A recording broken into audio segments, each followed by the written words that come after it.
नमो बुद्धाय, नमो धम्माय, नमो संघाय। Gospel अर्हत सम्यक सम्बुद्ध भगवान शास्तालाई नमस्कार। आज हामी भगवान बुद्धको जीवनीको विषयमा द्वितीय खण्ड वाचन गर्न गइरहेका छौँ। हिजो हामीले भगवान बुद्धको जीवनीमा जन्मदेखि महाविनिष्क्रमणसम्म पहिलो खण्डको रूपमा हामीले वाचन गरिसकेका छौँ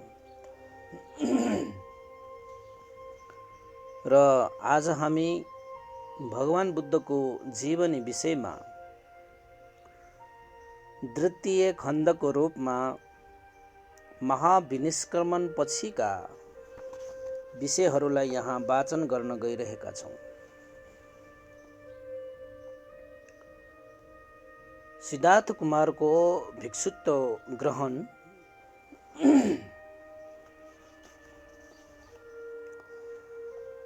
जगत उद्धारको निम्ति राज्य सुखभोग सबै छाडी हिँडी सिद्धार्थ कुमार कपिलवस्तुको सिमानामा पुगे।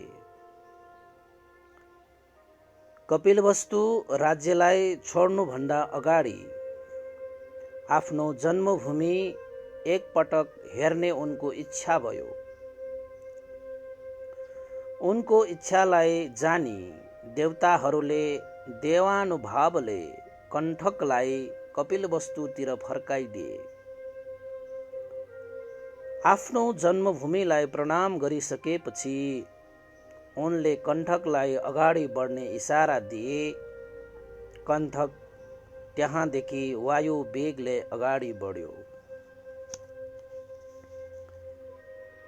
यस किसिमले रातारात गमन गरी 3 राज्य पार गरी 30 योजन मार्ग तय गरिसकेपछि उनी एउटा मनोहर नदीको किनारमा आइपुगे।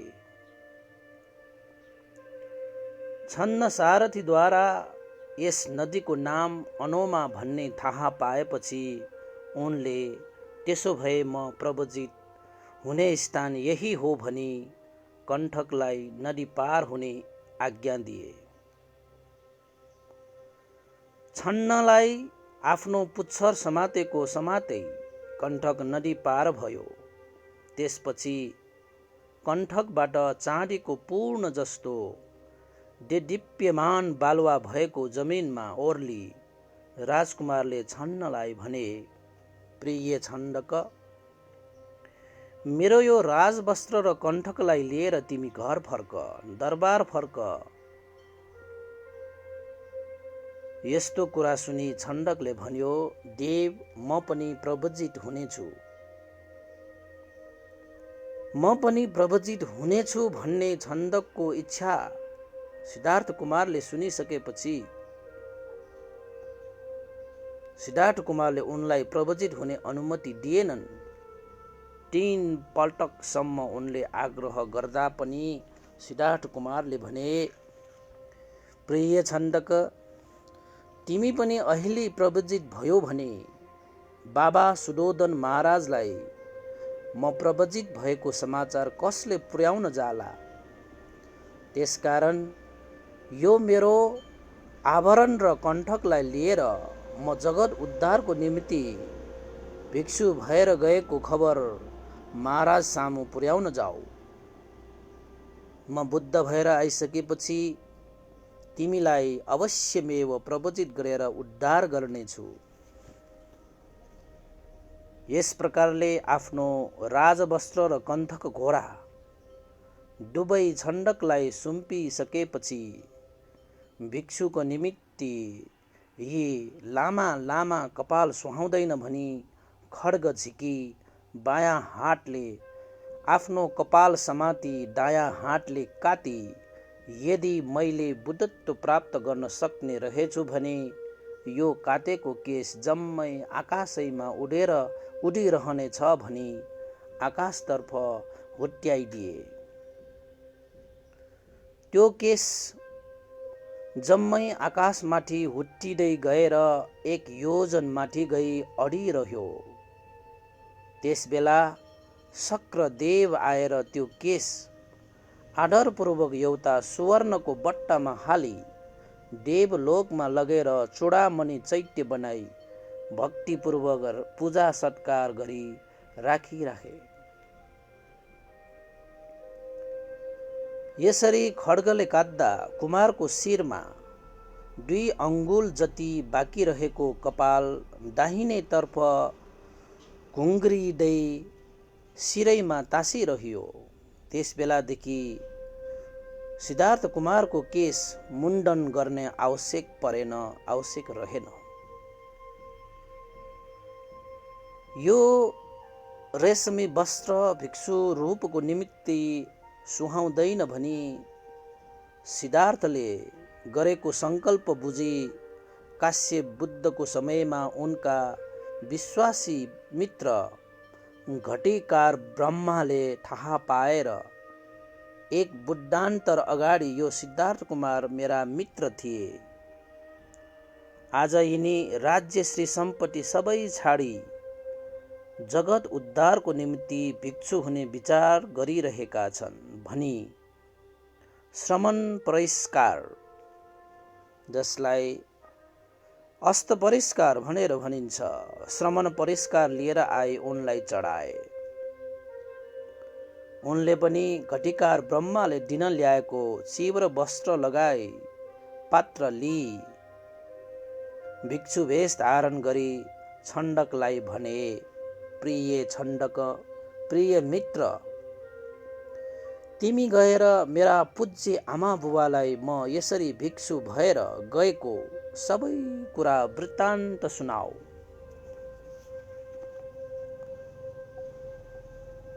सारथी छन्न पनि कुमारको वचन उल्लङ्घन गर्न नसकी अति दुखित हुँदै गहभरि आँसु राखी कुमारलाई 3 पटक परिक्रमा गरी श्री चरणमा वन्दना गरी 1 हातले कण्ठकको लगाम समाती अर्को हातले आभरणको पोका समाती मन नलागी त्यहाँबाट फर्के।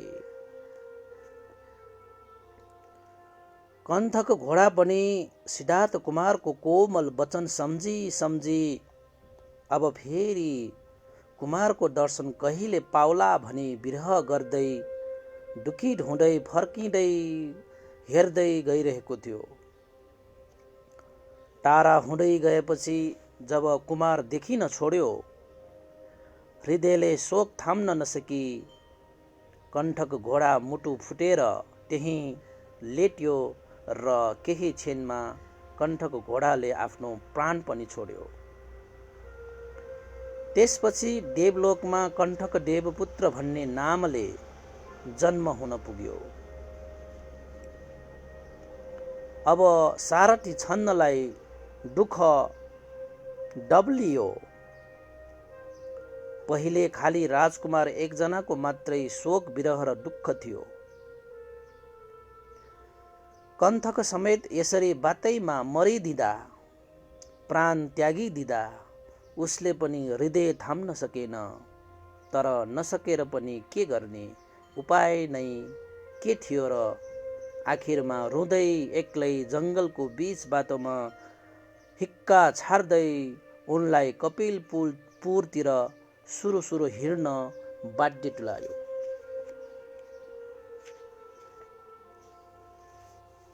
भोलिपल्ट बिहान राजदरबारमा खैला बैला चल्यो। राजकुमार कता गए, कहाँ गए, सबै व्याकुल हुँदै यत्र तत्र खोजी गर्न हिँडे। क्रमशः यो खबर राजाको कानमा पनि पुग्यो। राजाको आङ जिरिङ्ग भएर आयो। रिसल्ला तथा दूतहरूलाई कुमारलाई सकेसम्म चाँडै खोजेर ल्याउने आज्ञा दिए। कस्तो परिवर्तन! हिजोसम्म रसरङ्गमा भुलेर हर्ष ध्वनिमा डुबिरहेको दरबार आज एकदम सुनसानमा र विस्माटमा डुबेको थियो। प्रजापति गौतमी यशोधरा देवी सहित दरबारमा सबै सदस्यहरू विरह सागरमा निमग्न भए। नगरवासीहरू कसैको पनि मुहारमा उज्यालो रहेन। संसार गजबको छ। प्रेमको वस्तु शोकले अन्त भइरहेको छ। संयोगका सबै चीज वस्तुहरू वियोगले अन्त भइरहेका छन्। त्यस्तो कोलाहलको अवस्थामा सारथी छण्डक टुप्लुक्क आइपुग्यो। राजभवनमा आबाल वृद्ध स्त्री पुरुष सबैले छन्दकलाई घेरा लगाउन आए। सबैको मुखमा एउटै प्रश्न थियो, कुमार खोइ, कुमार खोइ। बिचरा सारथीले केही उत्तर दिनै सकेन। मुखबाट एक शब्द पनि निस्केन, खाली टोल्याएर गहभरि आँसु मात्रै लिएर बसिरह्यो, उभिरह्यो। यसलाई पनि साह्रै विरह र सन्ताप लागेछ भनी बुझी राजा सुयोधनले धैर्य बढाउँदै भने, छन्दक कुनै सुर्ता नलेऊ, कुमारको के खबर छ भन। धेरै बेरसम्म आँखाबाट आँसु बगाइसकेपछि राजाबाट ढाडस पाएर छन्दकले बोल्यो,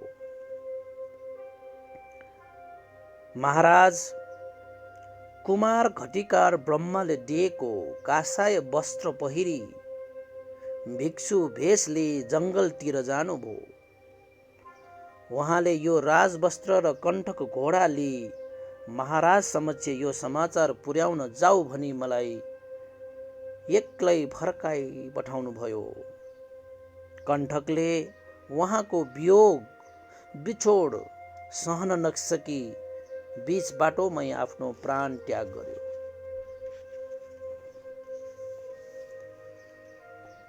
सिद्धार्थ कुमार भिक्षु भेष धारण गरी त्यही नजिकैको मल्ल राजाहरूको अनुप्रिय नामक आम्रवनमा 1 हप्तासम्म प्रव्रज्य सुख गरेर बसिरहे। त्यसपछि 3 योजनको मार्ग एकै दिनमा पार गरी राजगृह नगरमा पुगे। त्यहाँ पुगेपछि घर घरै पिच्छे भिक्षा माग्ने काम गर्न थाले। उनको सुवर्णमय तेजस्वी वर्ण देखेर त्यस नगरको कुनै बासिन्दाले पनि उनलाई फलानो भनी चिन्न सकेनन्। नगरमा यस्तो एउटा कान्तिवान भिक्षुको पदार्पण भएको छ भन्ने समाचार क्रमशः मगधेश्वर बिम्बिसारको कानसम्म पुग्यो। आफ्नो प्रसादको सबभन्दा माथिल्लो तल्लामा गई हेर्दा त्यस्तो दिव्य पुरुषलाई देखी आफ्ना राजपुरुषहरूलाई डाकी राजाले यस्तो आज्ञा दिए, हे भने, यी पुरुष को हुन्? राम्ररी परीक्षा गरी हेर। यदि यिनी अमनुष्य हुन् भने नगरबाट बाहिर हुनासाथ अन्तर्ध्यान भएर जानेछन्। देवता हुन् भने आकाशतिर जानेछन्। नागदेव हुन् भने पृथ्वीभित्र पस्ने छन्। यदि मनुष्य नै हुन् भने एक स्थानमा बसेर प्राप्त भएको भोजन शान्तपूर्वक ग्रहण गर्नेछन्। यस्तो आज्ञा पाएर राजदूतहरू सिद्धार्थको पछि पछि लागे। सिद्धार्थ पनि यति भिक्षाले त मेरो भोजन पर्याप्त हुन्छ भनी भिक्षा माग्ने काम समाप्त गरी अनि भित्र पसेकै नगरद्वारबाट बाहिर निस्की पाण्डव नामक पर्वतको फेदीमा एउटा एकान्त शीतल स्थानमा आराम गरी पूर्वतिर फर्की भोजन गर्न थाले। राजदरबारमा उत्तम भोजन गरिरहेका राजकुमारलाई आज यस्तो सर्व प्रकारको अन्न मिसिएको वस्तु खानु पर्दा साह्रै किलकिल लागेर आयो। यस अवस्थामा उनले यस किसिमको आत्मोपदेश आफैले आफूलाई सम्झाउने उपदेश दिन थाले। सिद्धार्थ, तिमी श्री सुखमा डुबिरहेको बखतमा एक दिन नगर शैलमा भिक्षु रूपलाई देख्दा म पनि भिक्षु भएर भिक्षा मागी भोजन गर्नेछु भनी प्रार्थना गरेका थियौ। आज यस भोजनलाई घृणा गरिरहेका छौ। किन यसरी घिन मानेको? किन होला, किन हेला यसरी गरेको? जुनसुकै किसिमको भोजन पनि पेटमा पुगेपछि मलमूत्र भएर जान्छ भन्ने कुरा थाहा छैन। तस्मात् धर्मपूर्वक लाभ भएको यो भिक्षा भोजनलाई घिन नमानी भोक मेट्नको निमित्ति ग्रहण गर। यस प्रकारले आत्मोपदेश गरी अप्रिय भावलाई मेटी सिद्धार्थ कुमारले शान्त भावमा भोजन गरे।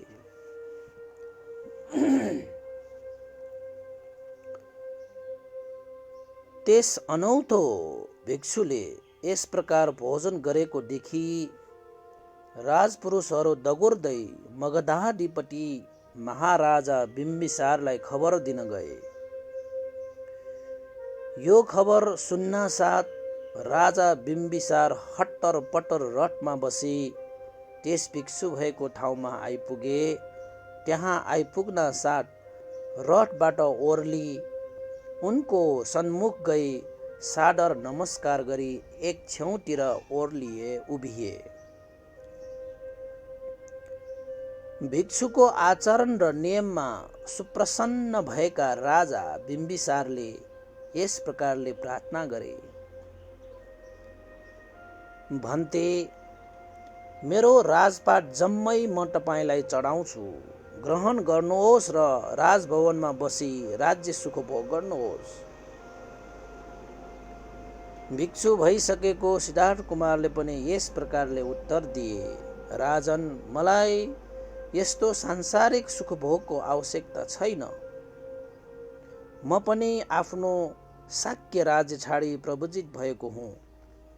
राज्य भनेको कुरो आज छ, भोलि छैन। फेरि परन्तु समय रहे पनि मरेपछि त छाडेरै जानुपर्छ। हरेक प्राणीले एक दिन अवश्य मर्नुपर्छ। म आज यस भेषमा हिँडेको पनि लोकोत्तर निर्वाण धर्म गवेषण गर्नको निमित्त हो। तैपनि राजा बिम्बिसारले कुमार भिक्षुसित अनेक प्रकारले याचना गरे, तर धृत प्रतिज्ञ सिद्धार्थ अलिकति पनि विचलित भएनन्। यो देखि राजाले भने, त्यसै हो भने तपाईँ बुद्ध हुनु भइसकेपछि मलाई उपदेश दिन एकपल्ट अवश्य यहाँ पाल्नुहोला। सिद्धार्थ कुमारले जवाफमा भने, हवस् महाराज भनी बिम्बिसारलाई आउने वचन दिई सिद्धार्थ कुमार त्यहाँबाट पनि हिँडे। त्यसपछि उनी त्यसबेला प्रसिद्धि प्राप्त गरेका आलार कालाम र उदक रामपुत्र नाम गरेका पण्डितहरूका आश्रममा गए। त्यहाँ उनीहरूका आश्रममा बसेर उनले आकिञ्चन्यायतन र नैव संज्ञा नासंज्ञायतन भन्ने अरूपी समापति ध्यान प्राप्त गरे। यतिले पनि बोध ज्ञान प्राप्त हुन सक्दैन भन्ने जानी त्यस आश्रम छाडी एक्लै त्यहाँबाट उरुवेल वनतर्फ लागे। उरुवेल वन जस्तो चित्त शान्ति प्राप्त हुने स्थान देखेर तपस्याचर्याको निमित्त त्यो वन उत्तम छ भन्ने ठानी सिद्धार्थ कुमार उही उरुवेल वनमै समय बिताउने निश्चय गरी उरुवेल वनमा ध्यान साधना गर्न थाले।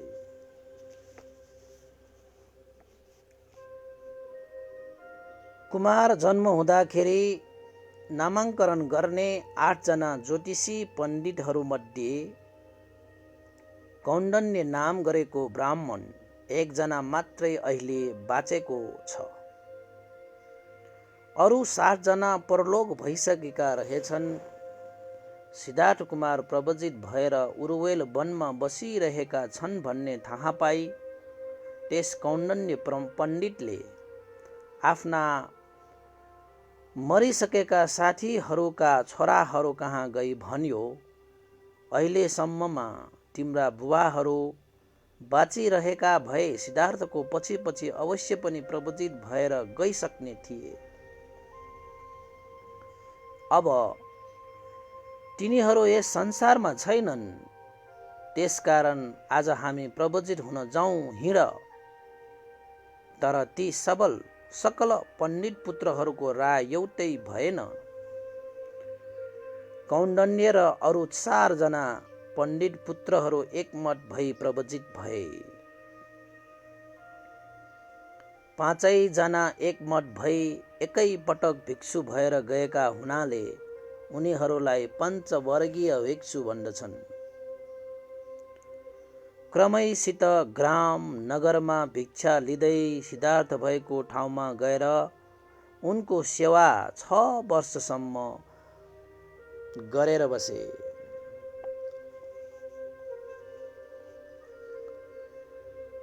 पञ्चवर्गीयद्वारा सेवा गरिरहेका सिद्धार्थले 6 वर्षसम्म अनेक प्रकारले दुष्कर चर्या गरे।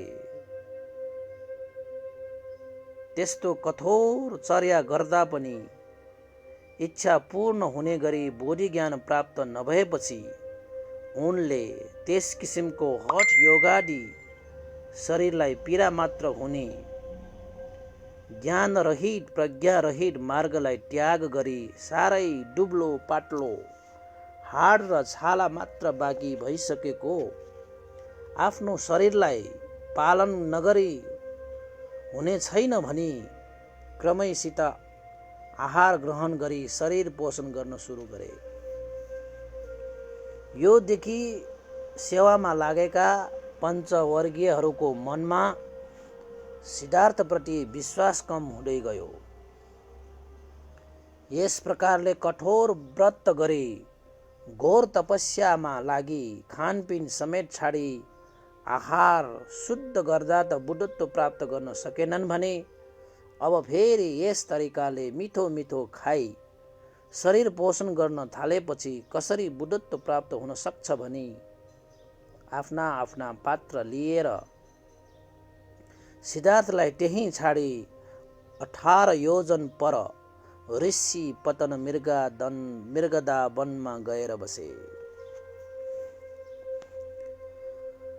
पञ्चवर्गीयहरूले छाडेर गएपछि सिद्धार्थ भिक्षाको भोजनले क्रमैसित आफ्नो स्वास्थ्य सुधार्दै ल्याएर चाहिने ध्यान तपस्या गरी बसे।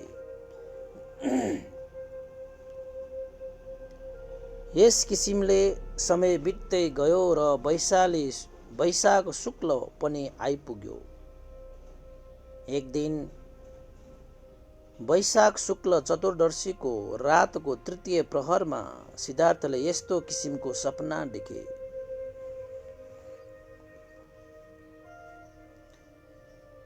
विशाल हिमालय पर्वतलाई सिरान गरी पूर्व र पश्चिमको सागरमा दुवै हात राखी दक्षिण महासागरमा खुट्टा तेर्साई पृथ्वीमा आरामसित आफू सुतिरहेको थियो। यो पहिलो सपनाको दृश्य थियो। दोस्रो,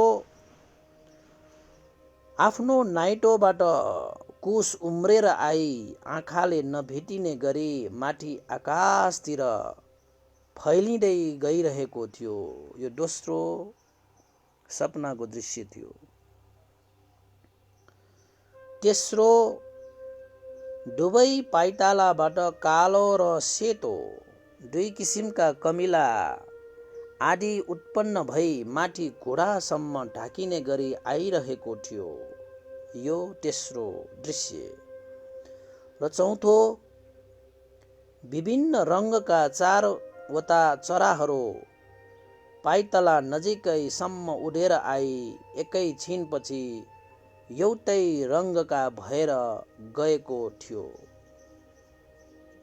र पाँचौं, अशुचि भएको पर्वतमाथि रहँदा पनि अलिकति पनि आफ्नो पाइतालामा अशुचि लागेको थिएन। यो अन्तिम दृश्य, जसलाई पञ्चमहास्वप्न भनेर भन्ने गरिन्छ। यस्तो किसिमको सपना देखि भोलिपल्ट बिहान सबेरै उनी शारीरिक नित्य शुद्धि कार्य आदि गर्नुपर्ने गरी सपनाको अर्थ परीक्षण गर्दै आज म अवश्य पनि बुद्ध हुनेछु भन्ने निश्चय गरी चिवर पात्रादि लिई गाउँतिर भिक्षाको लागि सिद्धार्थ कुमार हिँडे। तर गाउँमा गई भिक्षा माग्ने समय अझ अलिकति नभइसकेको हुनाले उनी त्यही नजिकैको एउटा ठुलो वृक्ष मुनि गई पूर्वतिर मुख फर्काई बसे। त्यस समयमा उरुवेल प्रदेशमा सेनानी भन्ने एउटा गाउँ थियो। त्यस गाउँमा सुजाता नाम गरेकी एउटी युवती थिइन्।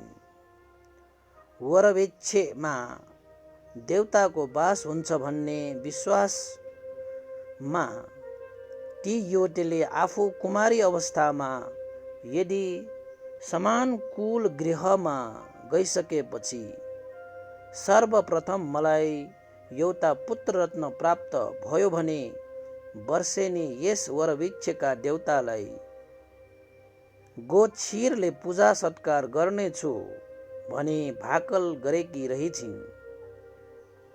पछि तिनको मनोकामना पूर्ण पनि भएको रहेछ। तिनको गोक्षीर चढाउने दिन पनि आजै वैशाख पूर्णिमा रहेछ। त्यसकारण तिनले हरेक वर्ष वैशाख पूर्णिमाका दिन वरवृक्षमा देवतालाई गोक्षीरले पूजा सत्कार गर्दै आइरहेकी थिइन्। यस वर्ष पनि आफ्नी दासीलाई बिहान सबेरै उठाई त्यस वृक्षको फेदमा पूजा गर्नको निमित्त लिपपोत गर्न पठाइन्। दासी आउँछे त त्यस वरवृक्षको मुनि बाल सूर्य किरण परी साह्रै राम्रो कान्तिमय चन्द्रमुख भएका कासाय वस्त्र धारण गरेका र 32 लक्षणले युक्त भएका देवतुल्य पुरुष वृक्षमुनि बसिरहेका छन्। यो देखि अवश्य पनि आज वृक्ष देवता प्रकट भइरहेका छन् भन्ने ठानी हटर पटर फर्केर गई सुजातालाई भनी, देवी, आज तपाईको श्रद्धा र सत्कारदेखि प्रसन्न भएर वृक्ष देवता स्वयं तपाईले चढाउने खीर भोजन गर्न प्रकट भई रुखमुनि बसिरहेका छन्। यो कुरा सुनेर सुजाता साह्रै प्रसन्न भइन् र भनिन्, तिमीले भनेको कुरा साँच्चै हो रहेछ भने आजदेखि तिमीलाई दासीको बन्धनदेखि मुक्त गरी आफ्नै छोरी तुल्य गरिराख्नेछु। यदि भने हतर पतर सुवर्ण पात्रमा खीर राखी सुवर्णकै धकनीले छोपी त्यो पात्र आफ्नै शिरमा राखी दासीसित त्यस स्थानमा गइन्। टाढैबाट सिद्धार्थको कान्तिमय रूपदेखि साह्रै प्रसन्न भई टाढैबाट नमस्कार गरिन्। फेरि अगाडि पुगिसकेपछि पनि आदर तथा भक्तिपूर्वक नजिकै गई चरणमा प्रणाम गर्दै भने, प्रभु, जसरी मेरो मनोकामना पूर्ण भयो त्यसरी गरी तपाईको पनि मनोकामना पूर्ण होस् भन्दै खीर पात्र सिद्धार्थको हातमा राखिदिए। सिद्धार्थले आफूलाई टोलाएर हेरिरहेको देखेर फेरि प्रार्थना गरिन्, देव, यो सुनको पात्र समेत हजुरमा चढाएको छु, ग्रहण गर्नुहोस्। सिद्धार्थले पनि त्यो सुवर्णको खीर पात्र शान्तपूर्वक ग्रहण गरे।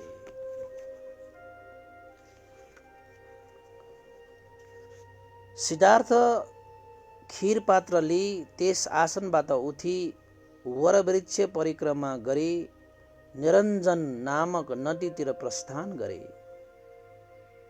त्यो ठाउँ अनेक शतसहस्र बोधिसत्वहरूले बुद्धत्व प्राप्त गर्ने दिनमा स्नान गर्ने स्थान थियो। आफ्नो चिवर वस्त्र फुकाली वस्त्र र खीर पात्र दुवै नदी किनारमा राखी स्नान गरे। त्यसपछि स्नान कार्य सिद्ध्याई चिवर धारण गरी पूर्वतिर मुख फर्काई त्यही नदीको किनारमा बसी अघिको खीर भोजन गरे।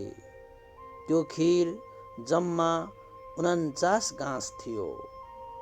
त्यसपछि नदीमा गई, यदि आज मैले बुद्धत्व प्राप्त गर्ने रहेछु भने यो पात्र अवश्य पनि माथितिर पानीको वेग विपरीत दिशामा बगेर जानेछ भनी त्यो सुवर्ण पात्र नदीमा फालिदिए। त्यो पात्र त्यस नदीमा उल्टो दिशातिर बगेर गई भुमरीमा परी पहिलेका 3 जना बुद्धहरूका पात्र भएका ठाउँ नाग भवनमा खस्न पुग्यो।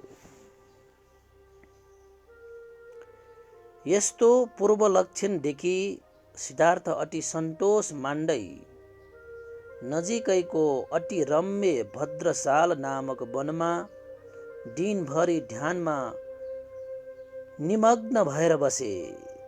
घाम अस्ताउने बेला भएपछि त्यस ठाउँबाट उनी बोधि वृक्षतिर सरासर गए।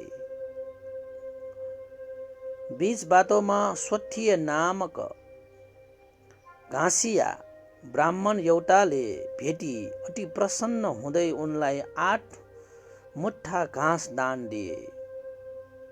उनले पनि त्यस घाँसीले दिएको दान स्वीकार गरे। त्यस बेला आकाशमा जम्मा भएर हेर्न आइरहेका देवता गणले पुष्प वृष्टि गरेर ल्याए।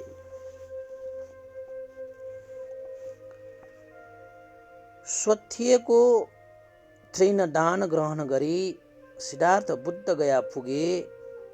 त्यहाँ बोधि वृक्ष नामक रुख मुन्तिर गई अघिको घाँस बिछ्याएर त्यसमा बस्दै पूर्वतिर फर्की रुखमा अडेस लाएर आफ्नो प्रतिज्ञा गरे। मेरो यो शरीरमा हाड मासु छाला जम्मै सुकेर गई, खाली कंकाल मात्र बाँकी रहे पनि बुद्धत्व प्राप्त नगरी म यस आसनबाट उठ्ने छैन। मेरो यस शरीरमा हाड मासु छाला जम्मै सुकेर गई, खाली कंकाल मात्र बाँकी रहे पनि बुद्धत्व प्राप्त नगरी म यस आसनबाट उठ्ने छैन भनी सिद्धार्थ कुमारले बोधि वृक्षको आसनमा चतुरङ्ग अधिष्ठान गरे। यस किसिमले दृढ अधिष्ठान गरी वज्रासन कसी बोधि वृक्ष मुनि सिद्धार्थ बसिसकेपछि नमुची मार बोधिसत्व बन्धनबाट निस्कन आँट्यो भनी आफ्ना सहर्ष मार सैन्य लिएर आई बोधिसत्वलाई यस्तो भन्न आए, यो आसन तेरो होइन, उठ। यस आसनमा बस्नको निमित्त तैँले के कस्तो पुण्य गरेको थिस, यसको साक्षी को छ भनी नमुची मारले बोधिसत्वलाई प्रश्न गरे। यस्तो प्रश्न सुनि सिद्धार्थ कुमारले जवाफमा यस संसारमा असंख्य कल्पदेखि गरेर आएको दानादि 10 पारमिता बाहेक मेरो अरू कोही छैन। यहाँ मेरा न आमा पट्टिका कोही छन्,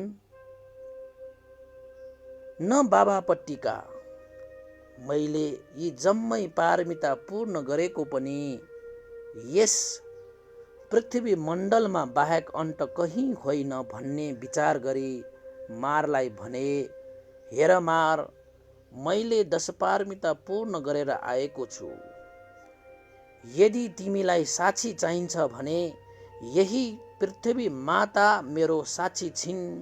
यति भनी सिद्धार्थले भूमि स्पर्श गरी देखाइदिए। उनले भूमि स्पर्श गर्नु मात्र के थियो, ठुलो आँधी बेरी आयो। अनन्तकालदेखि सञ्चित पारमी पुण्यको प्रभावले गर्दा सकल मारगण फर्केर सम्म नहेरी भागाभाग भएर गए। यस प्रकारले मारगणसित सङ्ग्राम गरी सूर्य डुब्नुभन्दा अगाडि नै सकल नमुची मारगणलाई उनले पराजित गरे।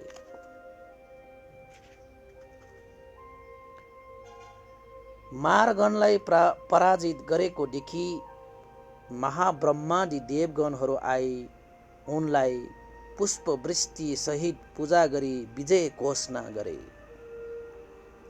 यस प्रकार देवगणहरूद्वारा पूजा गरिएका सिद्धार्थले त्यस रात्रिको प्रथम प्रहरमा पूर्वानुस्मृति ज्ञान अर्थात् पूर्व जन्मको कुरा सविस्तार थाहा भई आउने ज्ञान प्राप्त गरे र रातिको द्वितीय प्रहरमा च्युत उत्पत्ति अर्थात् उत्पत्ति र मरणको ज्ञान प्राप्त गरे र अन्तमा तृतीय प्रहरमा आश्रव क्षय ज्ञान अर्थात् यस हेतुले यो हुन्छ, यस हेतुले यो हुँदैन, यस कारणले जन्म हुन्छ, यस कारणले जन्म हुँदैन भन्ने थाहा हुने ज्ञान, जसलाई प्रतीत्य समुत्पाद ज्ञान पनि भन्दछ। तृतीय याममा सिद्धार्थ कुमारले आश्रय क्षय ज्ञान प्राप्त गरे। फेरि आफ्नो पुनर्वार जन्म पनि हुने छैन भन्ने कुरा थाहा पाए। आश्रव अनुशय सबै नाश गरे, प्रत्यक्ष निर्वाण धातु पनि अवबोध गरे।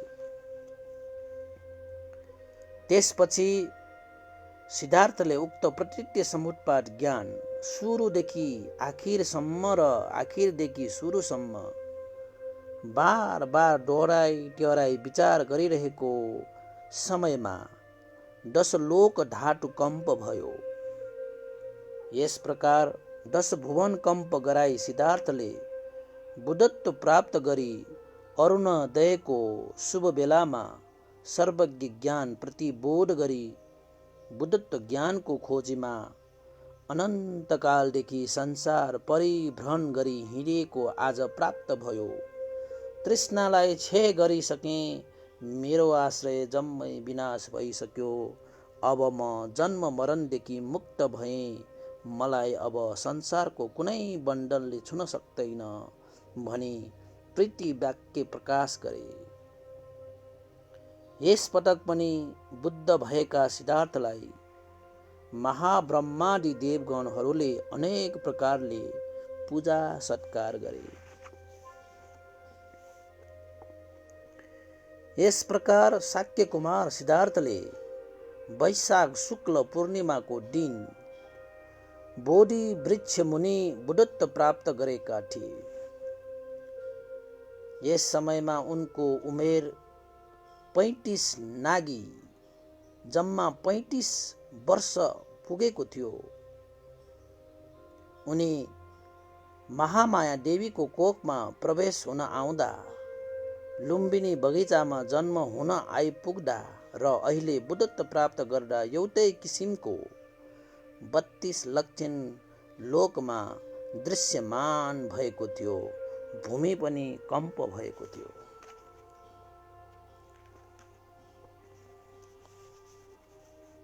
बुद्धत्व प्राप्त गरिसकेपछि भगवान बुद्धले 60 वटा सप्ताहहरू गुणानुस्मरण गरी बिताएका थिए, जसमध्येमा प्रथम सप्ताह उहाँले बोधि पर्लङ्कमा बिताउनु भयो। बोधि वृक्ष मुनि बुद्धत्व प्राप्त गरी बुद्ध भइसकेपछि सिद्धार्थको मनमा यस किसिमको विचार आयो। 4 कल्प शतसहस्राधिक असङ्ख्य कालदेखि यो बोधि पल्लङ्कको कारणले गर्दा म यस संसारमा घुमिरहेको छु। त्यस लामो समयभित्रमा अनेक अलङ्कृत आफ्नो शिरै समेत काटी दान गरे, आँखा झिकी दान गरे, मुटु चुडाली दान दिए, शरीरको मासु काटी दान गरिसके, जाली कुमार जस्ता छोराहरू, कृष्णजिनी जस्ता छोरीहरू, मड्डी रानी जस्ता पत्नीहरू पनि दान गरिसके। अब मेरो यो आसन विजयासन भयो, मेरो सङ्कल्प आज पूर्ण भयो। यस्तो मनमा लिई बुद्ध भएका सिद्धार्थ कुमारले त्यस आसनमा 1 सप्ताहसम्म बसी कोटि कोटि समापट्टि ध्यान गरी विमुक्ति सुख अनुभव गरे। बुद्धत्व प्राप्त गरिसकेपछि उनको प्रथम सप्ताह यस प्रकारले बोधि पल्लङ्कमा बित्यो।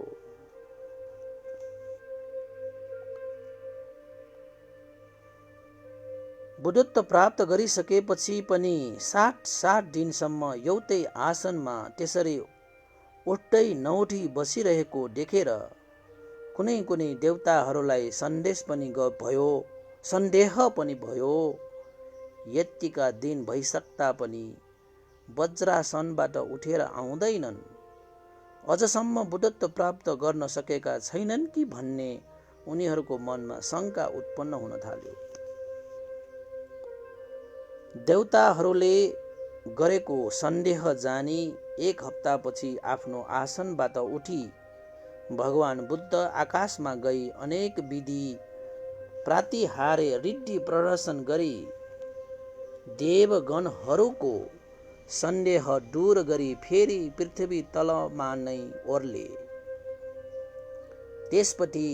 त्यसपछि बोधि वृक्षको पूर्वोत्तर दिशातिर उभि यस वृक्ष मुनि बसेर मलाई सर्वज्ञ ज्ञान प्राप्त भयो, यस वृक्षले मेरो ठुलो उपकार गर्यो भन्ने मनमा लिई संसारलाई सर्वप्रथम कृतज्ञता धर्मको क्रियात्मक रूपले शिक्षा प्रदान गरी 1 हप्तासम्म आँखा खोलेको खोलै गरी आँखा नचिम्लिकनै अनिमिष दृष्टिले बोधि वृक्षलाई हेरिरहे।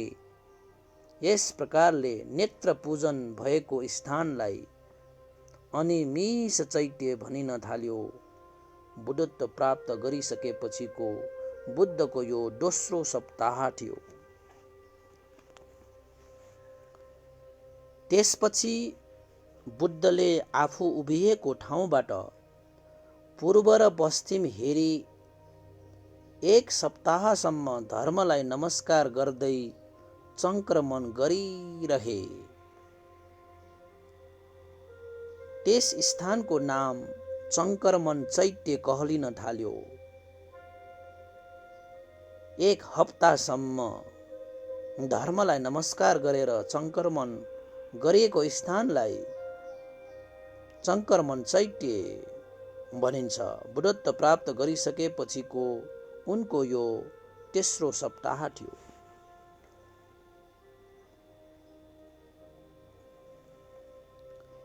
त्यसरी नै उहाँ बोधि वृक्षको पश्चिमोत्तर दिशातिर जानुभई देवताहरूले बनाइराखेको रत्नमय कुटीमा गएर बस्नुभयो। त्यहाँ पनि उहाँले 1 सप्ताहसम्म धर्मको विषयमा गम्भीर विचार गर्नु हुँदै विमुक्ति सुख अनुभव गर्नुभयो। त्यस स्थानको नाम रत्नाघर चैत्य रह्यो। बुद्धत्व प्राप्त गरिसकेपछिको उहाँको यो चतुर्थ सप्ताह थियो।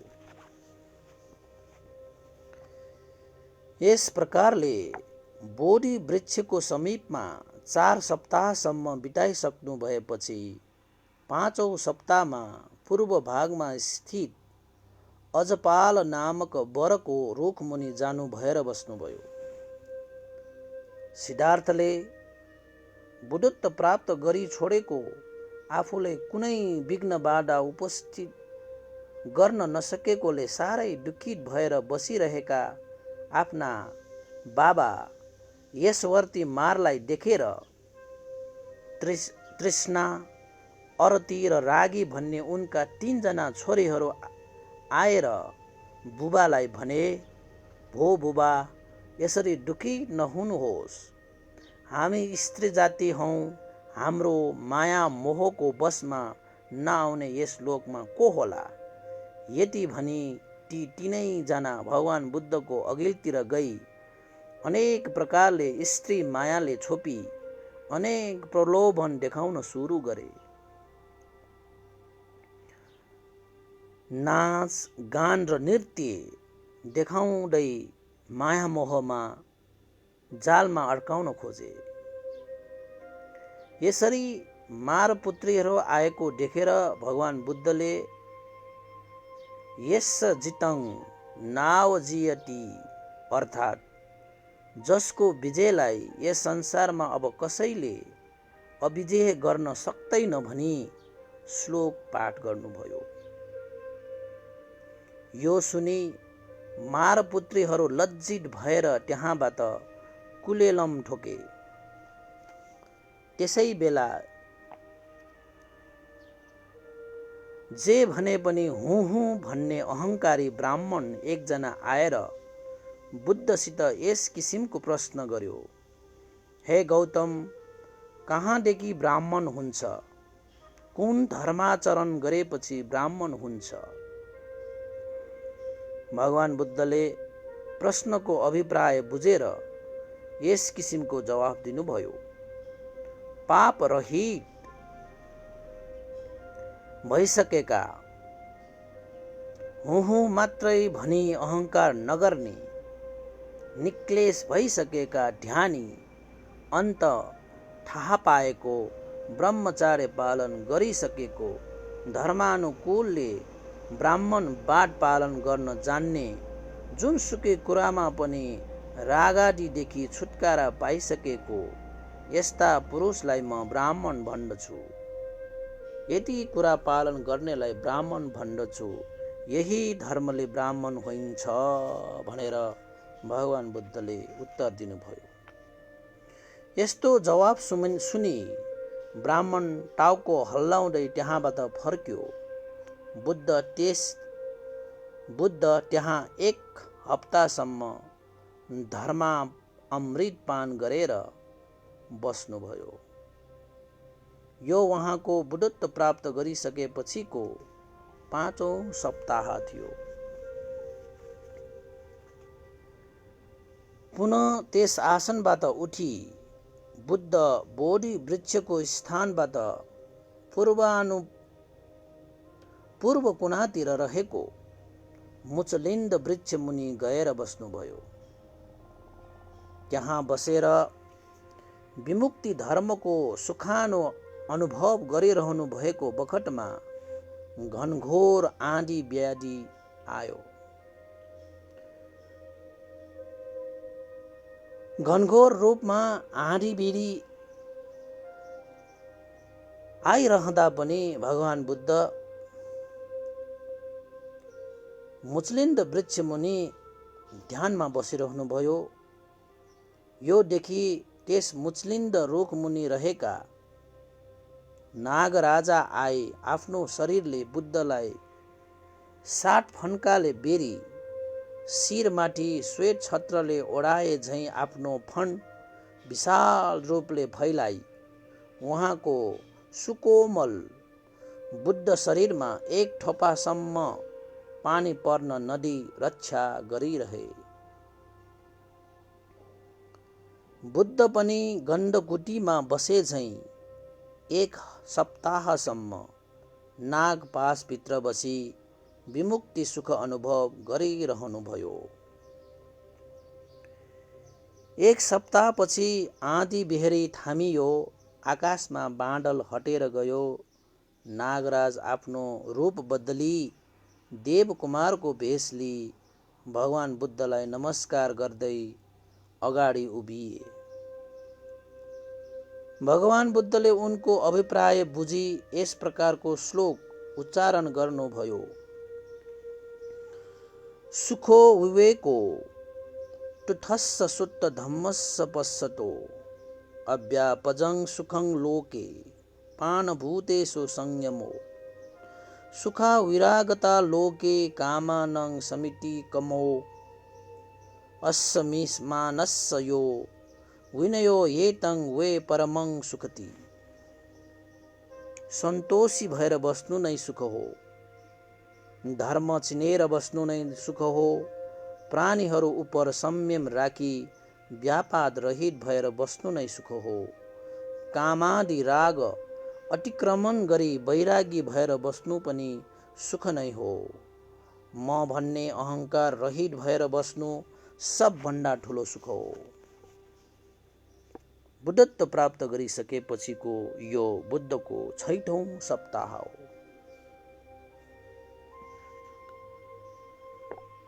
तदनुसार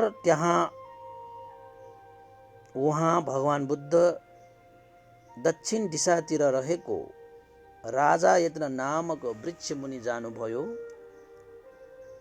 त्यस वृक्ष मुनि 7 दिनसम्म एकै आसनमा बसी अनेक धर्मको रसपान गरी निरामिष प्रीत सुख अनुभव गरिरहनु भयो। यो सप्ताह उहाँको भगवान बुद्धको बुद्धत्व प्राप्त गरिसकेपछिको 7औं सप्ताह थियो। यसरी भगवान बुद्धले बुद्धत्व प्राप्त गरिसकेपछि उहाँले बुद्ध गया बोधि वृक्ष मुनि इधर गिधर 7 हप्तासम्म बिताउनु भयो। यसरी 7 सप्ताहसम्म धर्म रसपान गरिरहँदा बुद्धले त्यस बीचमा न मुखै धुनुभयो, न कुनै प्रकारको भोजन नै गर्नुभयो, न मलमूत्र त्याग्ने काम नै गर्नुभयो। यस प्रकारले 7 हप्ता बितिसकेपछि बुद्धले मुख धुने विचार गर्नुभयो। यो कुरा थाहा पाई शक्र देवराज उहाँको सामु आई एउटा हर्रो चढाए। त्यो औषधि हर्रो भोजन गर्नु भएपछि उहाँको पेट पनि परिशुद्ध भयो। त्यसपछि इन्द्रदेव शक्रराजले अर्पण गरेको दतिवन लिनु भएर दाँत सफा गर्नु भएर मुख धोई त्यही रुख मुनि आराम लिएर बस्नुभयो। त्यसबेला तपस्सु र भल्लुक नाम गरेका 2 दाजुभाइ व्यापारीहरू व्यापार गर्न 500 गाडा लिई उक्कलबाट मध्य देशतिर जान आइरहेका भगवान बुद्ध बसिरहेको स्थानमा तपस्सु र भल्लुक आइपुगे। पूर्व जन्ममा नातादार भइसकेका एउटा देवपुत्रले तिनीहरूलाई आकाशबाट यस्तो वाक्य सुनाए। भो व्यापारी, यही नजिकैको राजायतन वृक्ष मुनि भगवान बुद्ध विराजमान हुनुभएको छ। उहाँले बुद्धत्व प्राप्त गर्नुभएको धेरै दिन भएको छैन। तिमीहरू त्यस स्थानमा गई उहाँलाई सतु र मह दान गर। तिनीहरू दुवैजना यस्तो आकाशवाणी सुनि भगवान भएको स्थानमा गई सादर प्रणाम गर्दै भने, भन्ते कृपया यो आहार ग्रहण गर्नुहोस्। बुद्धत्व प्राप्त गरिसकेपछि पुरुषले कुनै किसिमको आहार आफ्नो हातमा थापी लिँदैनन्। त्यस समयमा उहाँसित सटो थापी लिन कुनै पात्र पनि थिएन। यो आहार केमा थापेर लिउँ भनी उहाँ अलमलमा परिरहनु भएको जानेर चतुर महाराजिक देवताहरूले मणि माणिक्यादिको पात्र ल्याएर दिए। तर उहाँले त्यो पात्र स्वीकार गरी ग्रहण गरी लिनु भएन। फेरि देवताहरूले ढुङ्गाले बनेका 4वटा पात्र ल्याएर दिए।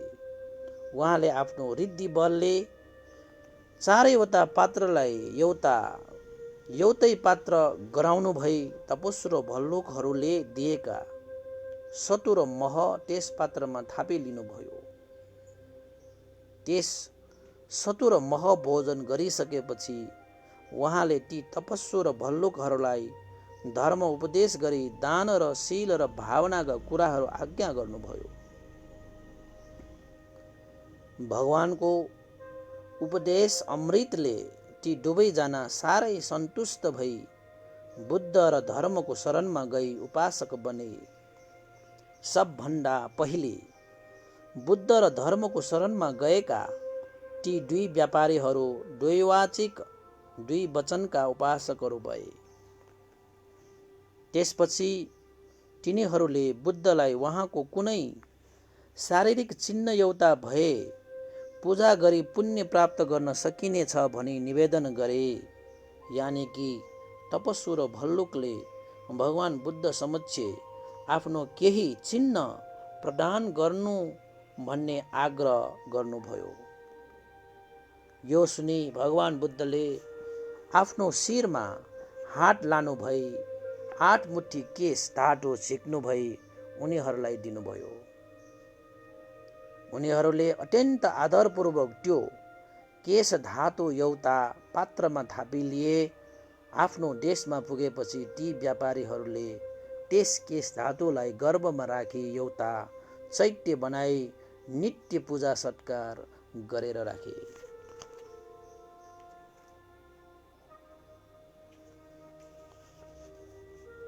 भगवान बुद्ध राजायतन वृक्ष मूलबाट उठ्नु भएर पुनः अजपाल नामक वर वृक्ष मुनि बस्नु जानुभयो।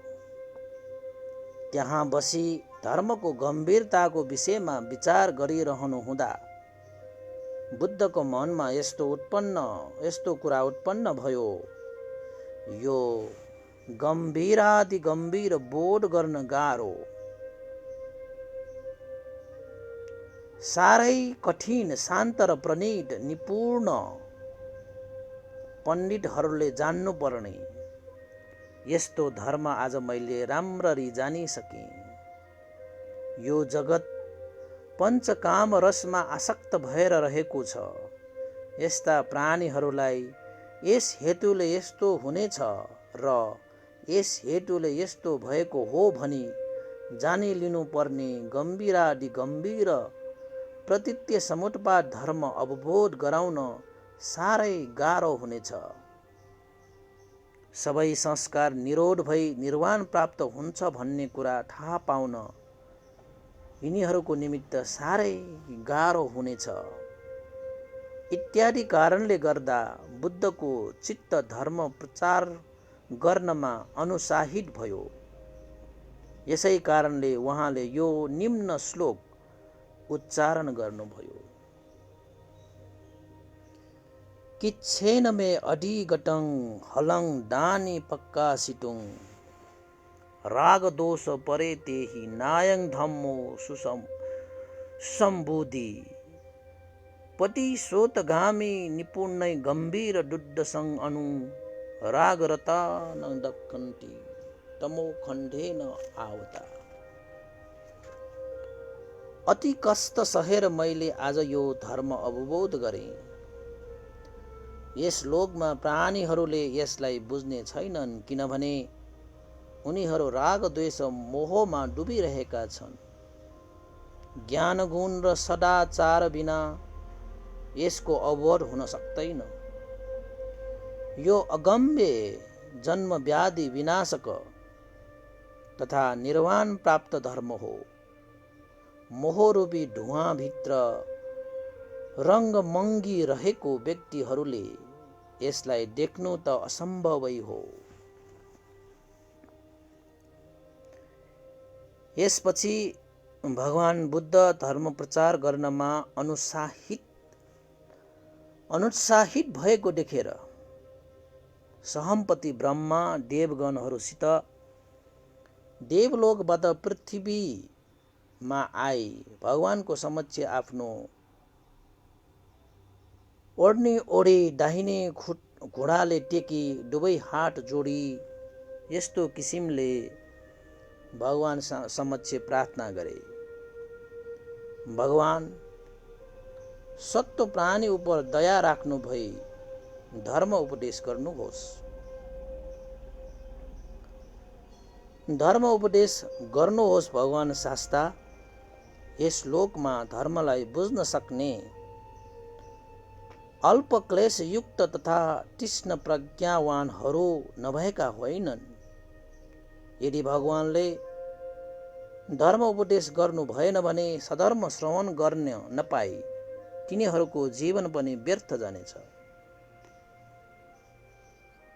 यस किसिमले प्रार्थना गरिसकेपछि सहमपति ब्रह्माले भगवान बुद्धलाई फेरि यस किसिमले बिन्ती गरे, हे वीर उठ्नुहोस्, धर्म देश नगर्नुहोस्। मगध देशमा रहेको अशुद्ध धर्मलाई हटाई निर्मल निर्वाण धर्मको ढोका खोलिदिनुहोस्। हे वीर, हे भगवान शास्ता, धर्म उपदेश गर्नुहोस्। ब्रह्माको वचन सुनि तथागत भगवान बुद्धले सत्व प्राणीहरू उपर महाकरुणा राखी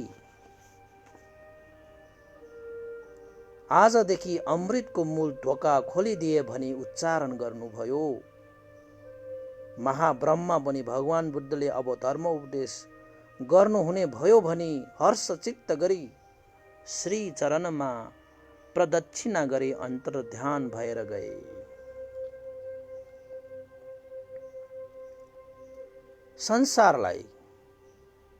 संसारलाई धर्म उपदेश दिई उद्धार गर्ने भए भनी ब्रह्मालाई वचन दिइसकेपछि अब म कसलाई धर्म उपदेश गरौं सर्वप्रथम भनी विचार गरी हेर्दा भगवान बुद्धले आला र कालाम र उदक रामपुत्र पण्डितहरू दुईजनालाई सम्झिनुभयो। उनीहरू अझ पनि बाँचेका छन् कि छैनन् या मरिसकेका छन् कि भनी ध्यान दृष्टिले हेर्नुभयो। ती दुवैजना यस लोकमा छैनन् भन्ने जान्नु भएर पञ्चवर्गीय भिक्षुहरूलाई धर्म उपदेश गर्ने विचार गर्नुभयो। तिनीहरू धर्म बुझ्ने शक्ति भएका पनि हुन्, मलाई ठूलो उपकार पनि गरेका थिए। सबभन्दा पहिले यिनीहरूलाई नै धर्म उपदेश गर्नेछु भन्ने निश्चय गर्नुभयो। यिनीहरू अहिले कहाँ छन् त भनी ध्यानले हेर्नुहुँदा ऋषिपतन मृगदा वनमा छन् भन्ने थाहा पाई त्यही जाने विचार गर्नुभयो। बोधि वृक्षको समीप केही दिन आराम गर्नु भएर ऋषिपतन मृगदा वनतिर प्रस्थान गर्नुभयो। त्यसबेला उपक नाम गरेका आजीवक एकजना त्यतैतिर आइरहेका रहेछन्। भगवान बुद्धले उनलाई गया पुग्नुभन्दा अगाडि बीच बाटैमा भेट्नुभयो। उनले भगवानसित यस प्रकारले प्रश्न गरे, भो ब्राह्मण, तिम्रो इन्द्रिय साह्रै शान्त देखिन्छ।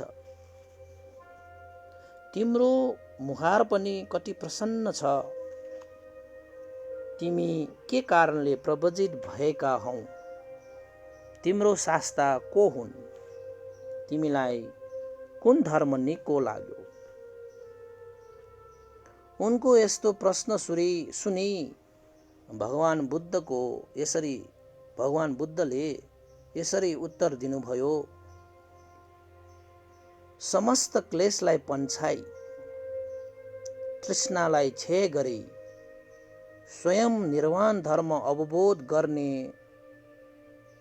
कार्य मैले गरेको हुँ। अब मैले कसलाई मेरो आचार्य फलानो भनी देखाउँ? मेरा आचार्य कोही छैनन्। देव सहित मनुष्य लोकमा म बराबरका व्यक्ति पनि कोही छैनन्। म अरहन्त हुँ। म सम्यक सम्बुद्ध हुँ। शान्त निर्वाण पद प्राप्त गर्ने पनि मै नै हुँ। त्यही निर्वाण धर्म प्रकाश गर्न तथा प्रचार गर्न म काशी जान आँटेको हुँ। यस अन्धकार लोकमा धर्मचक्र लगाउन आँटेको हुँ, धर्मचक्र प्रवर्तन गर्न हिँडेको हुँ। यसरी भगवान बुद्धले आजीवकलाई जवाफ दिनुभयो। आजीवकले भने, तिम्रो कुरा सुन्दा त तिमी अनन्त जिन जस्तो बुझिन्छ। बुद्धले भन्नुभयो, सही हो, तिमीले ठिक भन्यौ। मै जस्तालाई जिन भन्दछन्, किनभने मेरो आश्रव जम्मै क्षय भइसकेको छ। मैले मार्गणादि पाप धर्मलाई जितिसकेको छु, तसर्थ म जिन हुँ। भगवान बुद्धको यस्तो वचन सुनि त्यस आजीवकले, हुन सक्छ तिम्रो कुरा भन्दै आफ्नो टाउको हल्लाउँदै ती आजीवकले बाटो लगाए। भगवान बुद्ध पनि भ्रमण गर्दै अषाढ पूर्णिमाको दिन ऋषिपतन मृगदा वनमा आइपुग्नुभयो।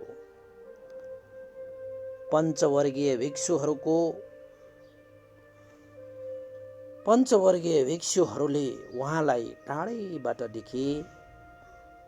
तपस्याचर्याबाट भ्रष्ट भएको गौतम आइरहेको छ, ऊ देख्यो। हामीले उनको लागि खुट्टा धुनको लागि पानी पनि नराखौं, आसनमा पनि उठी स्वागत पनि नगरौं। आसन एउटा बिछ्याइदेऊ, चाहन्छ भने बस्नेछ भनी उनीहरू पनि आपसमा कुरा गरिरहेका थिए।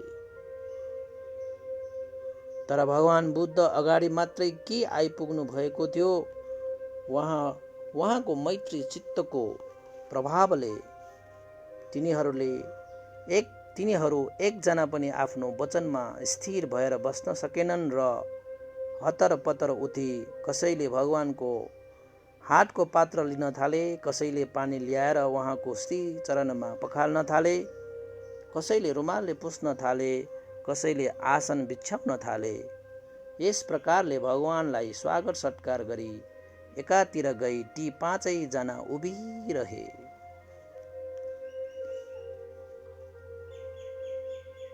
सिद्धार्थ कुमार बुद्धत्व प्राप्त गरी आउनु भएको हो भन्ने कुरा थाहा नपाएका ती पञ्चवर्गीय भिक्षुहरूले उहाँसित पहिले जस्तै नै नाम काटी कुरा गर्न सुरु गरे।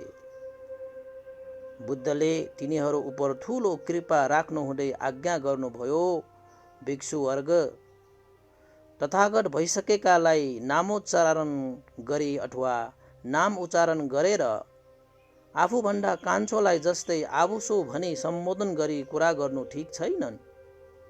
अब म अरहन्त सम्यक सम्बुद्ध भइसकेको छु।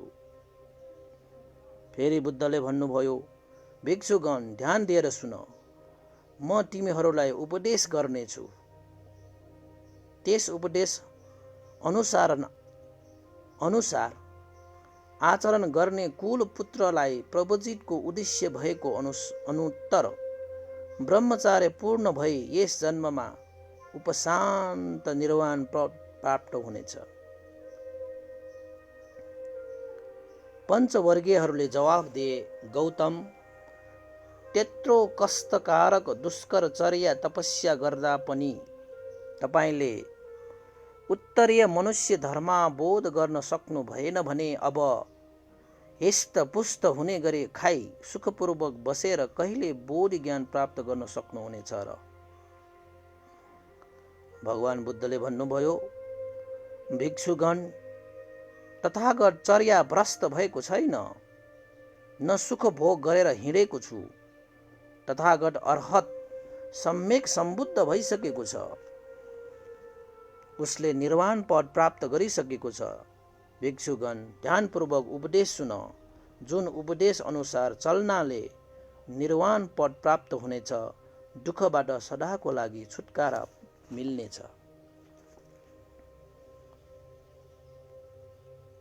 पञ्चवर्गीयहरूले 3 पटकसम्म पनि पहिलेकै जस्तै कुरा गरिरहेको सुनेर भगवान बुद्धले यस प्रकारले प्रश्न गर्नुभयो, भिक्षुगण, के मैले पहिले पनि तिमीहरूसित यस्तै कुरा गरेको थिएँ र?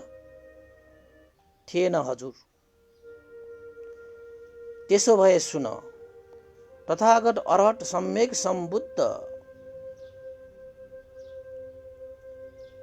अहिले म भइसकेको छु। उसले अमृत पद प्राप्त गरिसकेको छ। त्यसकारण तथागतको उपदेश राम्ररी सुन, मनन गर। जुन उपदेश अनुसार अभ्यास गरी लगेमा जन्म मरणबाट मुक्त भई परम शान्तयुक्त निर्वाण प्राप्त हुनेछ। यसपछि ती पञ्चवर्गीयहरूले भगवानको कुरामा राम्ररी विचार गरी हेर्दा आज्ञा भएको कुरा साँचो हो भन्ने जानी उहाँप्रति श्रद्धा र विश्वास राखी उहाँको उपदेश सुन्ने इच्छा प्रकट गरे। भगवानले यी पञ्चवर्गीय भिक्षुहरूलाई आमन्त्रण गर्नुहुँदै यस किसिमले धर्मचक्रको उपदेश गर्नुभयो, धर्मचक्र प्रवर्तन गर्नुभयो।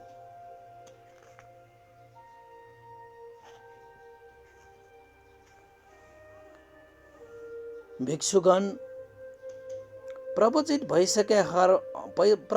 भइरहेकाहरूले दुई अन्तलाई त्याग्नु पर्दछ।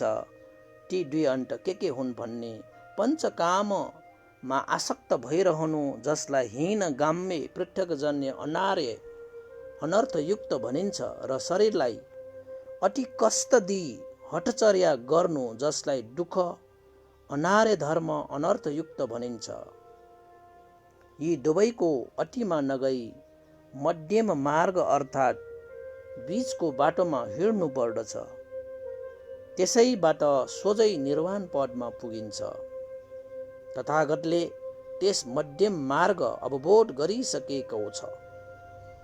भिक्षुगण, त्यही मध्यम मार्गलाई आर्य अष्टाङ्गिक मार्ग भनिन्छ। जस्तै यथार्थ बुझिलिनु, यथार्थत सङ्कल्प गर्नु, यथार्थत कुरा गर्नु, यथार्थत काम गर्नु, यथार्थत जीविका गर्नु, यथार्थत उद्योग गर्नु, यथार्थत स्मृति राख्नु र यथार्थत ध्यान गर्नु, जसलाई सम्यक दृष्टि, सम्यक सङ्कल्प, सम्यक वाचा, सम्यक कर्म, सम्यक आजीव, सम्यक व्यायाम, सम्यक स्मृति र सम्यक समाधि भनिन्छ। भो भिक्षुगण, तथागतले अवबोध गरेको मध्यम मार्ग अर्थात् बीचको बाटो यही हो। यसैबाट सोझै निर्वाण पद प्राप्त हुन्छ।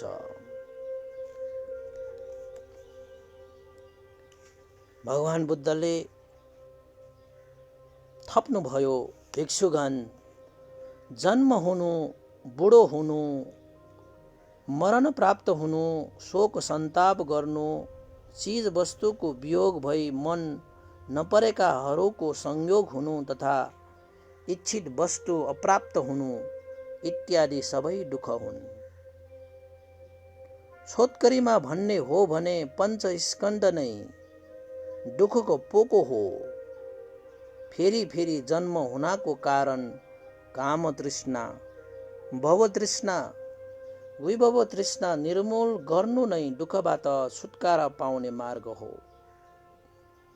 यही आर्य अष्टाङ्गिक मार्ग नै दुःखबाट छुटकारा पाउने मार्ग हो। भिक्षुगण, यो दुःख आर्य सत्य हुन् भन्ने कुरा मलाई पहिले थाहा थिएन। अब मलाई यसमा चक्षु ज्ञान, प्रज्ञा, विद्या तथा आलोक प्राप्त भएको छ। यो दुःख आर्य सत्यको ज्ञान प्राप्त गर्नुपर्ने हो भन्ने कुरा मैले पहिले सुनेको थिएन। अब यस विषयमा मलाई चक्षु ज्ञान, प्रज्ञा, विद्या प्राप्त भएको छ। यो दुःख आर्य सत्यको ज्ञान प्राप्त गर्नुपर्ने हो भन्ने बुझी राम्ररी अवबोध पनि गरिसकेको छु। अब यसमा मलाई चक्षु ज्ञान, प्रज्ञा, विद्या प्राप्त भइसकेको छ। भिक्षुगण, यो दुःख समुदय आर्य सत्य हो भन्ने पहिले मलाई थाहा थिएन।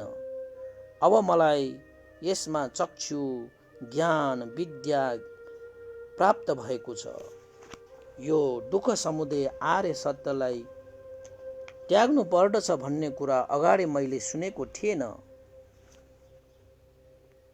अब यसमा मलाई चक्षु ज्ञान प्रज्ञा विद्या प्राप्त भएको छ। यस दुःख समुदय आर्य सत्यलाई त्यागी पठाउनु पर्दछ भन्ने बुझी राम्ररी त्यागी पनि सकेको छु। अब मलाई यसमा चक्षु ज्ञान प्रज्ञा विद्या प्राप्त भइसकेको छ। भिक्षुगण, यो दुःख निरोध आर्य सत्य हो भन्ने कुरा मैले पहिले सुनेको थिएन।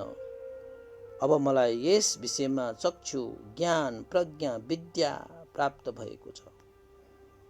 यस दुःख निरोध आर्य सत्य साक्षात्कार गरी ग्रहण गर्नु पर्दछ भन्ने कुरा पहिले मैले सुनेको थिएन। अब मलाई यसमा चक्षु ज्ञान प्रज्ञा विद्या प्राप्त भएको छ। यो दुःख निरोध आर्य सत्य साक्षात्कार गरी राम्ररी ग्रहण पनि गरिसकेको छु। अब यसमा मलाई चक्षु ज्ञान प्रज्ञा विद्या प्राप्त भइसकेको छ। भिक्षुगण, यो दुःख निरोध गामिनी प्रतिपदा हो भन्ने कुरा मैले पहिले सुनेको थिएन। अब मलाई यस विषयमा चक्षु ज्ञान प्रज्ञा विद्या प्राप्त भएको छ। यो दुःख निरोध गामिनी प्रतिपदा अभ्यास गर्नुपर्ने कुरा हो भन्ने मैले पहिले सुनेको थिएन। अब मलाई यसमा चक्षु ज्ञान प्रज्ञा विद्या प्राप्त भएको छ। यस दुःख निरोध गामिनी प्रतिपदा अभ्यास गर्नुपर्ने विषय हो भन्ने जानी राम्ररी अभ्यास पनि गरिसकेको छु। अब यस विषयमा मलाई चक्षु ज्ञान प्रज्ञा विद्या तथा आलोक प्राप्त भएको छ। भिक्षुगण, जुन बेलासम्म यी चारवटा आर्य सत्य ज्ञान प्रत्येक सत्य तीन प्रकारको हिसाबले जम्मा 12 प्रकार परिशुद्ध हुने गरी यथार्थ रूपले मलाई अवबोध भएको थिएन, त्यस बेलासम्म मैले देवसहित मनुष्य लोकमा कसैलाई पनि म अनुत्तर सम्यक सम्बुद्ध हुँ भनी भनिन। जुन दिनदेखि यो चतुर आर्य सत्य ज्ञान 12 प्रकारले परिशुद्ध भई यथार्थ रूपले मलाई अवबोध भयो, त्यसै दिनदेखि मात्रै मैले देवसहित मनुष्य लोकमा म अनुत्तर सम्यक सम्बुद्ध हुँ। यो मेरो अन्तिम जन्म हो। म अब संसार चक्रबाट मुक्त भइसके भनी निश्चय रूपले प्रकाश पारे। भगवान बुद्धको यस्तो उपदेश सुनिसकेपछि आयुष्मान कौण्डिन्यलाई समुदय धर्म जम्मै निरोध धर्म हुन् भन्ने निर्मल धर्म चक्षु प्राप्त भयो। आयुष्मान कौण्डिन्यले श्रोतापट्टि मार्ग फल प्राप्त गरिले।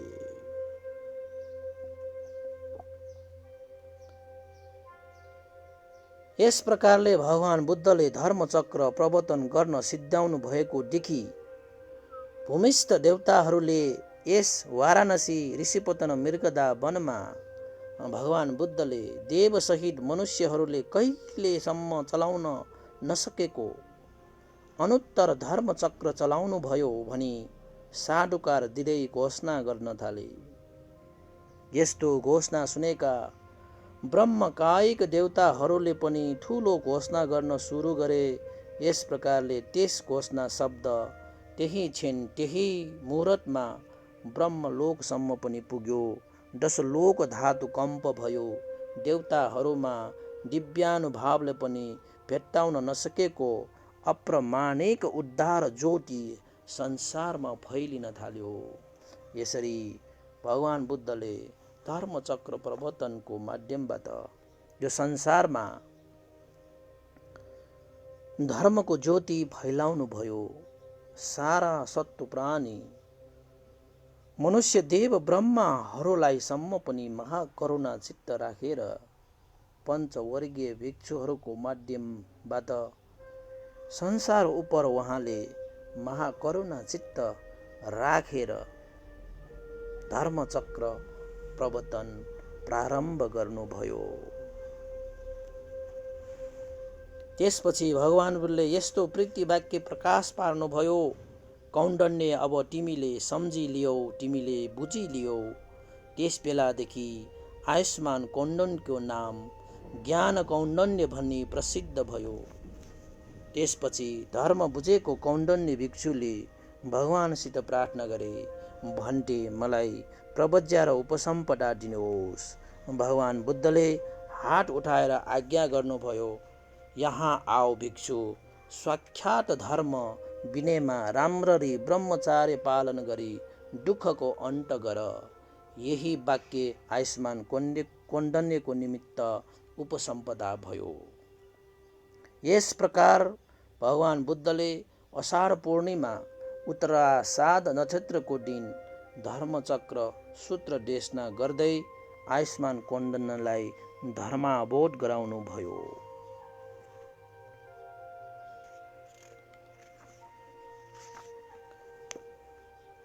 त्यसको भोलिपल्ट आयुष्मान वप्पलाई उपदेश गर्दै उही वर्षावास बिताउने अधिष्ठान गर्नुभयो। आयुष्मान वप्पलाई पनि धर्म अवबोध भयो। आयुष्मान कौण्डन्य जस्तै आयुष्मान वप्पले पनि उपसम्पदा प्राप्त गरे। त्यसको भोलिपल्ट आयुष्मान भद्दिएलाई, पर्सिपल्ट आयुष्मान महानामलाई र पर्सिपल्ट आयुष्मान अष्टजीलाई धर्म अवबोध भयो। धर्मावबोध भएपछि ती तीनैजनाले पनि भगवान बुद्धलाई उपसम्पदा प्राप्त गरे। श्रावण कृष्णको चतुर्दशीको दिनसम्म भगवानले ती चारैजनालाई श्रोतापट्टि मार्गमा प्रतिष्ठित गर्नुभयो। त्यसपछि अनात्म लक्षण सूत्रको उपदेश गर्नुभयो। भगवान बुद्धले श्रावण कृष्ण पञ्चमीको दिनमा ती कौण्डन्य समेत पाँचैजना भिक्षुहरूलाई डाकी निम्न उपदेश दिन सुरु गर्नुभयो। भिक्षुगण, रूप अनात्मा हो। यदि रूप आत्मा भएको भए त्यसमा रोगादि विघ्न बाधा उत्पन्न हुनु नपर्ने हो। मेरो रूप यस्तो होस् त्यस्तो नहोस् भनी चिताए अनुसार त्यस्तै हुनुपर्ने हो। भिक्षुगण, रूप अनात्मा हो। रूप अनात्मा भएको हुनाले नै रूपमा रोगादि विघ्न बाधा उत्पन्न हुने हो।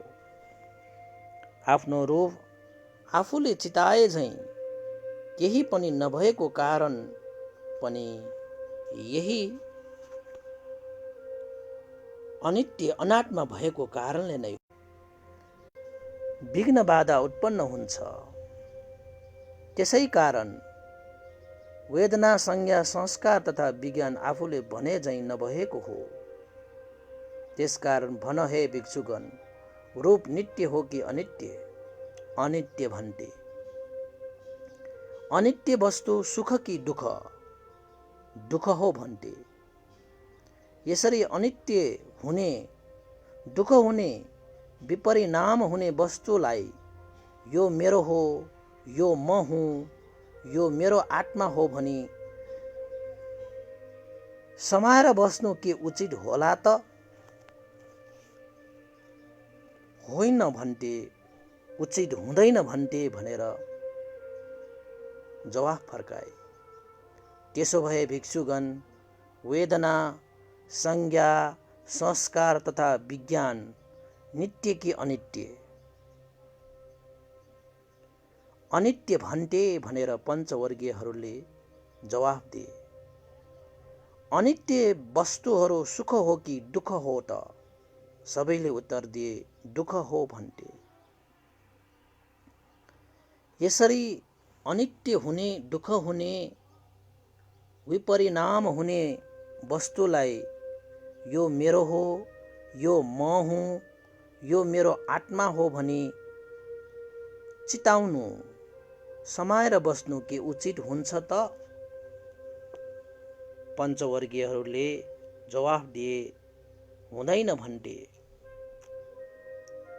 तस्मात् भिक्षुगण, जुन ती अतीत अनागत वर्तमानको भित्र रहेको बाहिर रहेको ठुलो सानो असल कमसल, टाढाको नजिकको जम्मै रूप हुन् ती सबै रूप, न म हुँ न मेरो हो, न मेरो आत्मा हो भन्ने यथार्थ रूपले सम्यक प्रज्ञाद्वारा देखिलिनु सबैले आवश्यक पर्दछ। यसैलाई ज्ञान प्राप्त गर्नु भन्दछ। त्यस्तै भिक्षुगण जुन ती अतीत अनागत वर्तमानको भित्र रहेको, बाहिर रहेको ठुलो सानो असल कमसल, टाढाको नजिकको वेदना संज्ञा संस्कार तथा विज्ञान हुन् ती सबै वेदना संज्ञा संस्कार तथा विज्ञान न म हुँ न मेरो हो न मेरो आत्मा हो भन्ने यथार्थ रूपले सम्यक ज्ञानद्वारा देखिलिनु पर्दछ। भिक्षुगण यस्तो देख्ने श्रुतवान आर्य श्रावक रूप वेदना संज्ञा संस्कार तथा विज्ञानमा विरक्त हुन्छन्। विरक्त भएकोलाई त्यागिदिन्छन्। त्यागिदिएपछि विमुक्त हुन्छन्। विमुक्त भएपछि विमुक्त भएँ भन्ने ज्ञान प्राप्त हुन्छ।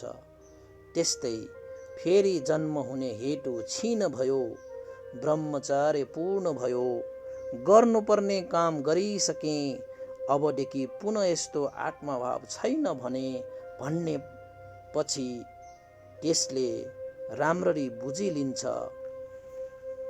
ज्ञान उत्पन्न हुन्छ, प्रज्ञा उत्पन्न हुन्छ, आलोक उत्पन्न हुन्छ।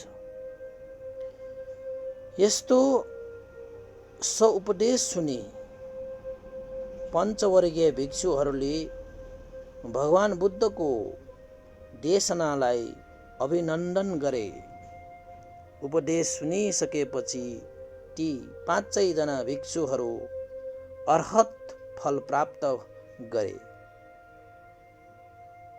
तिनीहरूका चित्त उपादानादि सकल आश्रयबाट विमुक्त भए, भव दुःखबाट पार भए, जन्म मरणको बन्धनबाट मुक्त भए। यस प्रकारले पञ्चवर्गीय भिक्षुहरू सबै श्रावण कृष्ण पञ्चमीका दिन संसार बन्धनबाट मुक्त भई अरहन्त भए। त्यसबेला यस संसारमा भगवान बुद्ध सहित पञ्चभद्र वर्गीय जम्मा गरी संसारमा जम्मा 6 जना मात्रै अरहन्तहरू सम्मिलित भए। यसरी भगवान बुद्धले देशना गर्नुभएको धर्मचक्र प्रवर्तन सूत्र र अनन्त लखन सूत्र देशनापछि भगवान बुद्ध समक्ष धर्म देशना सुनिरहनु भएका पञ्चवर्गीय भिक्षुहरू अन्ततः सम्पूर्ण दुःखबाट मुक्त भएको परम शान्त परिशुद्ध निर्वाण धर्म साक्षात्कार गरी 5 जना पञ्चवर्गीय भिक्षुहरू अर्हत फलमा प्राप्त गरे। अर्हत फल प्राप्त गरी लिए, साक्षात्कार गरी लिए।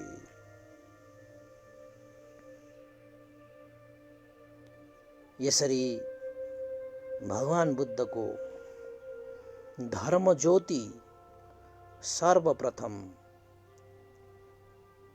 सारनाथमा ऋषिपतन पञ्चवर्गीय भिक्षुहरूलाई उहाँले देशना गर्नुभएको हो। आजलाई भगवान बुद्धको जीवनीमा महाविनिष्क्रमणदेखि धर्मचक्र प्रवर्तन सम्मको दोस्रो खण्ड यही क्रमशः गर्न चाहन्छु र भगवान बुद्धको अन्य खण्डहरू पनि यसरी नै निरन्तर रूपमा वाचन गर्ने बाचाका साथै आजको लागि बुद्ध जीवनीको विषयमा जुन दोस्रो काण्ड रहेको छ यही टुङ्ग्याउँदै बिदा हुन चाहन्छु। भवतु सब मङ्गलम्।